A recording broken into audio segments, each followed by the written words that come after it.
Constipation के बाद जो सेकंड नंबर पे बहुत सुनने में आती है एसिडिटी।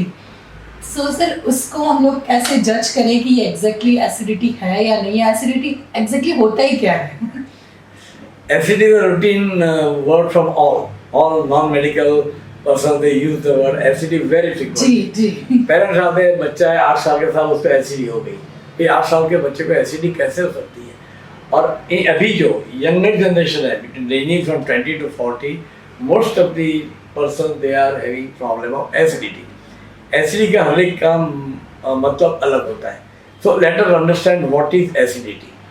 रूटीन में जो डाइजेस्टिव ट्रैक्ट है, तो एंजाइम मुंह से लेकर स्मॉल इंटेस्टाइन तक 7 लीटर डाइजेस्टिव एंजाइम रोज सेपरेट है 24 घंटे में, और 7 लीटर वो खुराक को डाइजेस्ट करेंगे, एब्सॉर्ब करेंगे, बाकी का निकल जाएगा। अभी वो 7 लीटर में से एसिड वाला पार्ट है वो 1200-1500 ml, मतलब 1.2 to 1.5 litre is acid and that is secreted by stomach only. pH उसका is ranging from 2.5 to 4, is quite strong acidic. अभी आप ये सोचें कि इतना स्ट्रॉन्ग एसिडिक है तो स्टमक में क्यों डैमेज नहीं होता है? वही ऊपर वाले की करामत है कि इतना स्ट्रॉन्ग एसिड अगर जमीन पे गिर जाए तो डैमेज करेगा, लेकिन हमारे अंदर कोई नुकसान नहीं करता। अब एक चीज़ देखिए कि हम कुछ भी खाते हैं, ठीक है, कोई भी कलर का अनाज खाते हैं, veg non veg, any food, any type of food, इसमें से जो ब्लड होता है वो सेम ग्रुप का होता है, ठीक है। सभी खाते हैं अलग अलग जी, हर एक का ब्लड ग्रुप अलग होता है, लेकिन उसका जो खाने थे उसका ग्रुप ही होता है।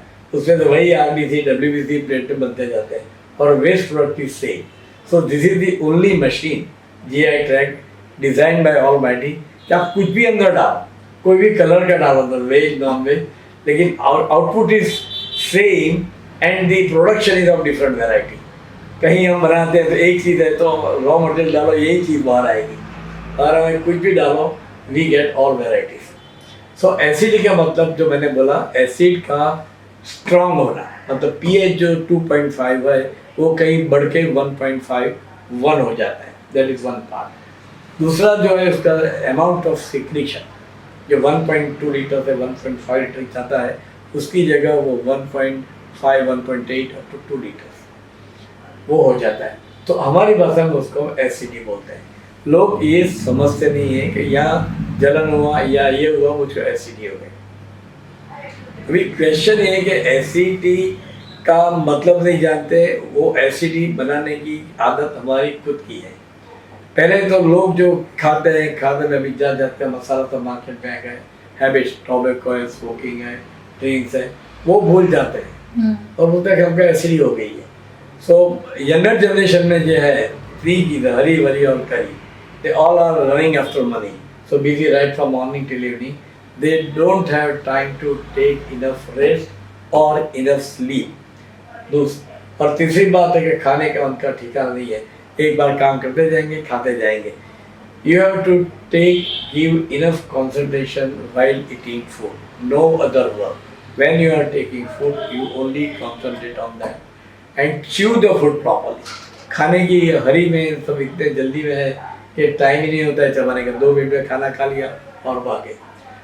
खाने का प्रिंसिपल ये है कि you have to chew single bolus minimum 5 to 6 times, तभी वो सलाई के साथ मिक्स होके ऐसा हो जाएगा वो स्टमक पे जाएगा डाइजेस्ट। अगर आपने 2 बार चबाया तो मिक्स होता ही नहीं है और स्टमक पे जाके वो एसिड ज़्यादा क्रिएट करता है, इनडाइजेशन होता है, and that is claimed as acid. और तीसरी चीज़ है कि करी जात का जो खुराक खाते हैं सर, तो उससे भी नहीं होता है।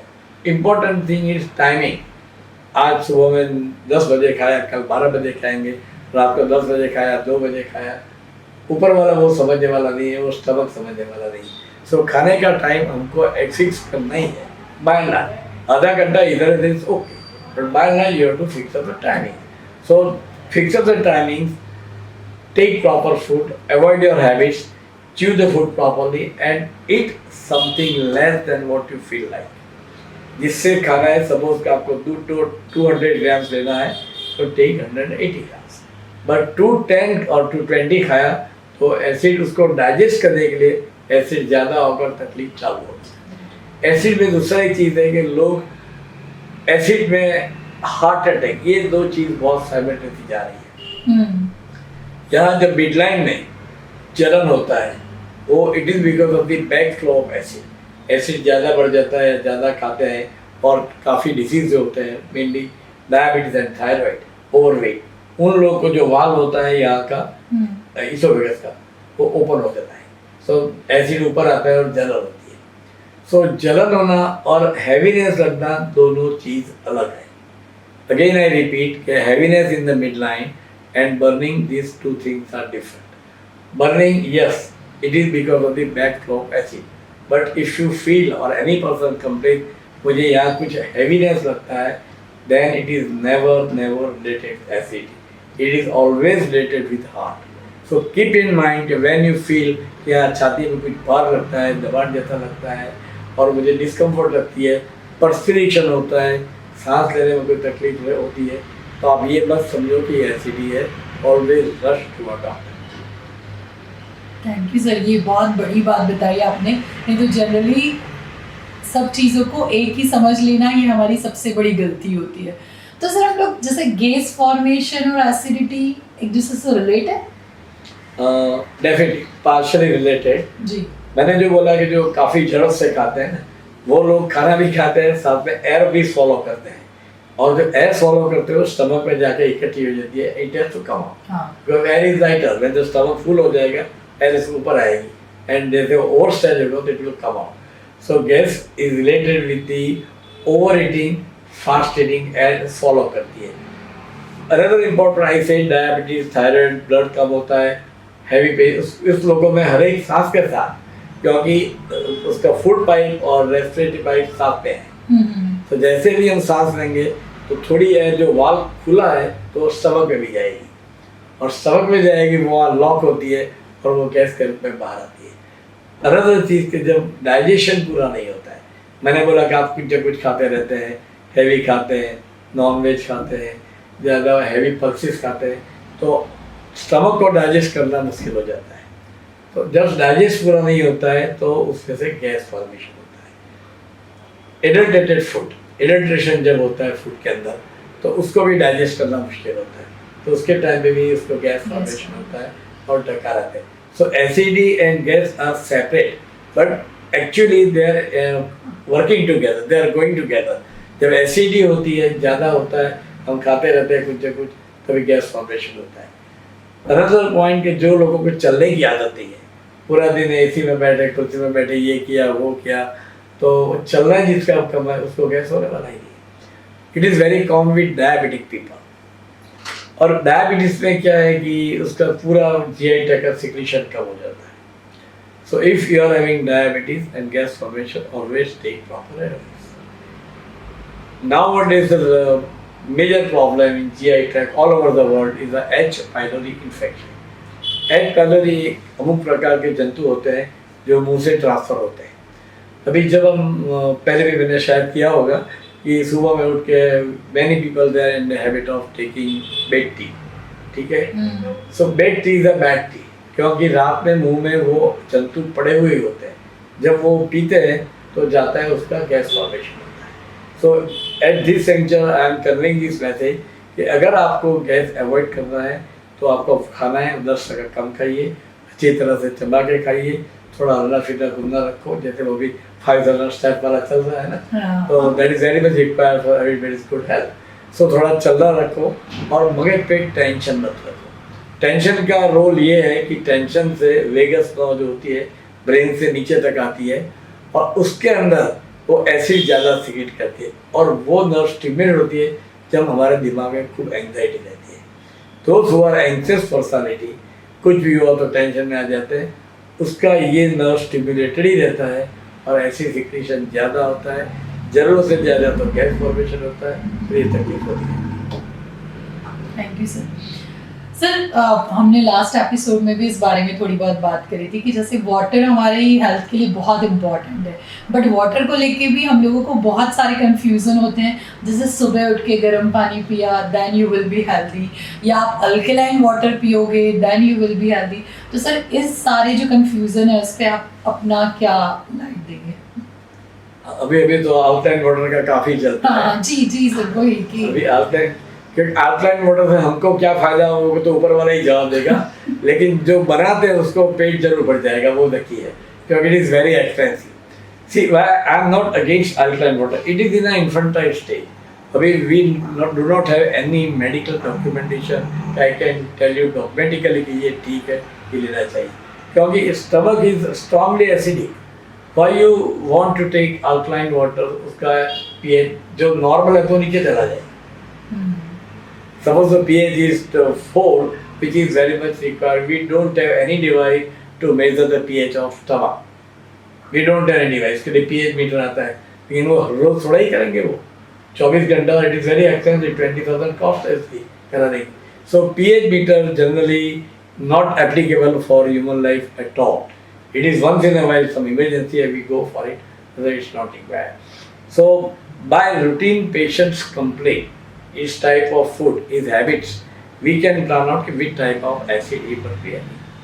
So पानी की बात जो आप कर रहे हैं, वो पानी in routine season it must be between 2.5 to 3 liters in 24 hours. If the season is very hot, then it can go up to 4 liters. This is a general talk. The person who is working in the farm, जो road पे काम करता है, road बनाता है, वो कठियारा जो होता है, they are doing heavy work, so they need more amount of water. Now water intake, see how the water intake is important for body. पहला जो बोला मैंने डाइजेस्टिव ट्रैक्ट के लिए, पानी जितना जाएगा, food will be digested properly, there will be no constipation. Number 2 वाली जो बात है, पानी आप नॉर्मल ज़रूरियात के मुताबिक लेंगे तो किडनी फंक्शन नॉर्मल रहेगा। Kidney function requires enough amount of water. अगर किडनी को पूरा पानी नहीं मिला तो बॉडी से पानी खींच निकालती है और gradually it will go for a kidney disease. So kidney को बचाने के लिए भी enough amount of water which I said is required. Third system is the heart system.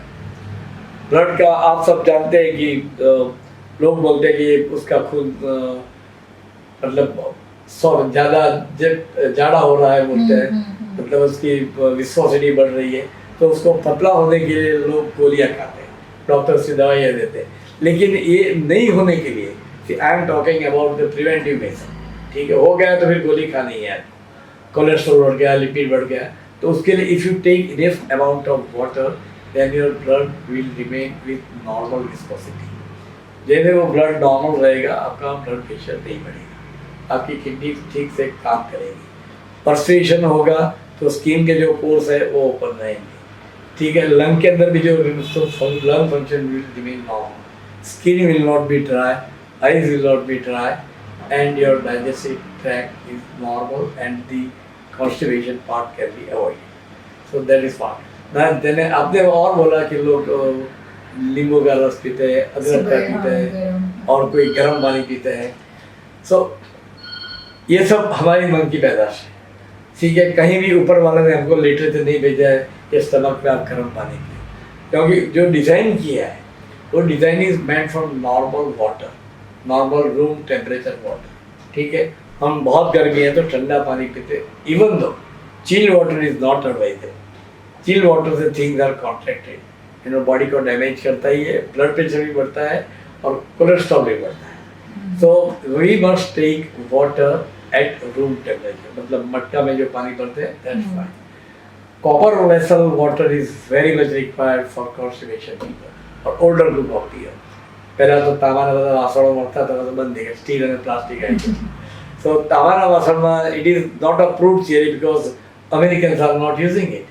हमारा मसला खाली इंडिया में જોવા મળે છે, but I have seen with this 50 years of experience of my practice કે તાંબાના ગળની અંદર 12 કલાક પાણી રાખવાથી there is a change in the water and that is very good for constipation and GI tract, so that's fine। लेकिन आप बोले कि गर्म पानी पियो तो गर्म पानी से अंदर नुकसान होता ही है, क्योंकि स्टमक के अंदर डिफरेंट प्रकार के विलाय होते हैं, कर्वेचर, और उसके छोटे छोटे बाल होते हैं, वहाँ से एसिड सिक्रेट होता है। अभी जब गर्म पानी पियो तो उसमें डैमेज हो जाता है और डैमेज होने से जो नॉर्मल सिक्रीशन होता है वो कम होता जाता है और डाइजेशन वीक होता है। लोग बाहर घूमने जाते आया और एक गिलास भर के वो क्या बोलते हैं, अदरक का पिया और आंवला का जूस पी लिया, गाजर का पी लिया, दूधी का पी लिया, fine, all things are good, but it is in a very very concentrated form. आपको लेना है तो यू टेक 2, 3, 4 TSF, मतलब B7, T7, that is fine, good health. लेकिन आप पूरे गाजर का से एक ग्लास भर के पियो, इतना मतलब it is a very concentrated form, और वो आपको नुकसान करने वाला ही है। See, we don't have a record, but with my practice, I know the problem. People are, when we don't find any positive, we ask, so they always say, "कि साहब, वो तो आपके चला 2 वर्ष ही गाजर और रस PO." See, there is no reason. Gajar is good for eyes. Beta carotene आता है, is good for eyes, but it doesn't mean that you have to take a glass of gajar. You can take 1 gajar is enough. Excess of everything is poison. So ये जो वाली बात है, गर्म पानी वाली डिफरेंट टाइप, फाइन। जो बोलते हैं कि सुबह में उठो 2-3 गिलास भर के पानी पी जाओ, no sir, it is wrong. जितनी भी आपको तरस लगे उतना ही पानी पियो। ऊपर वाला ने सिस्टम फिट बनाई है, जैसे भी पानी अंदर कम होगा यू विल फील थर्स्टी, मुंह में लगे कि अभी ड्राई हो रहा है, पानी पीने की इच्छा है, that is a god's alarm. ठीक है, हम उसको क्रॉस करके आगे चले जाते हैं, कोई ज़रूरत ही नहीं है। So when ever you feel कि मुझे तरस लगी है, जितनी तरस लगे, you take that Punjab water.